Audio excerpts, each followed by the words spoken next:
j'ai choisi Luxe parce que c'est un roman qui relate à trois niveaux de reflets, de lumière.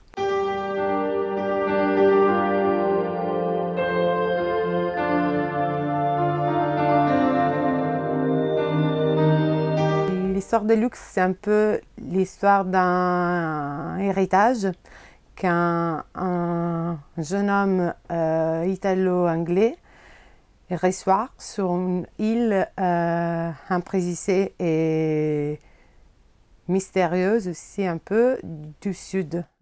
Les romans ou alors les photographies ou alors les films que nous avons aimés, relus, revus, rentrent très inconsciemment aussi en nous.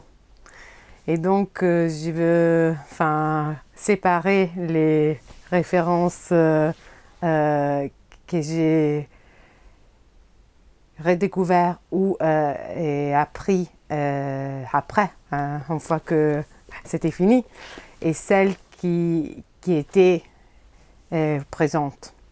Donc, c'est un roman qui est aussi très visuel, qui est aussi très inspiré de peinture et de photographie.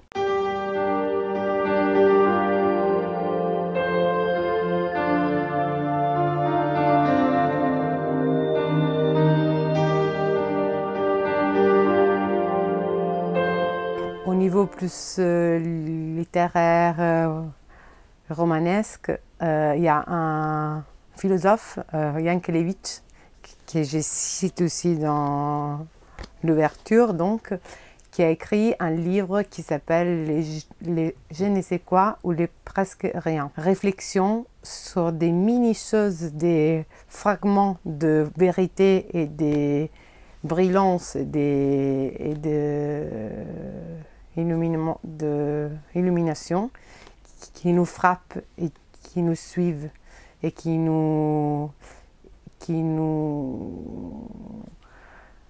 racontent des choses, quoi. Et au niveau proprement romanesque, vraiment, je dirais que peut-être il y a du Somerset Maugham un peu, et puis plus inconsciemment, évidemment du Marcel Proust, mais pas sur les styles ou la trame, mais parce que j'ai suivi et j'ai travaillé sur lui des longues années, et donc forcément ça fait partie de moi, quoi. Mais c'est dans l'inconscient, ça. C'est un roman qui raconte vraiment une vraie distance, qui est celle entre le nord et le sud. Enfin, chacun a son propre nord et son propre sud, c'est relatif, non? Et souvent, on m'a posé la question, pourquoi, si tu as vécu en France si longtemps et tout ça, tu as choisi un protagoniste anglais? Eh bien, parce que je crois que nous, Italiens et Français, finalement, on est très proches. Et donc, un Français n'aurait pas été assez du Nord. Il me fallait un peu remonter encore plus au Nord pour bien marquer une vraie distance aussi, non? En français, ça aurait été trop près et trop méditerranéen. Parce que je suis convaincue et sûre aussi qu'il y a de la Méditerranée, même ici, à Paris même. Et on sent ça.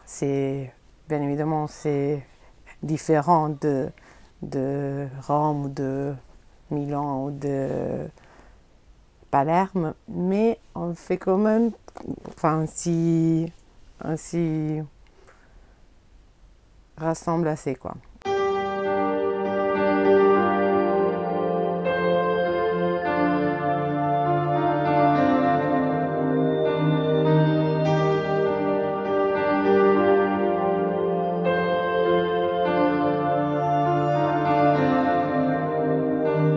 Ben, disons que c'est un roman choral, on dit en français. Oui, c'est rempli de monde, quoi.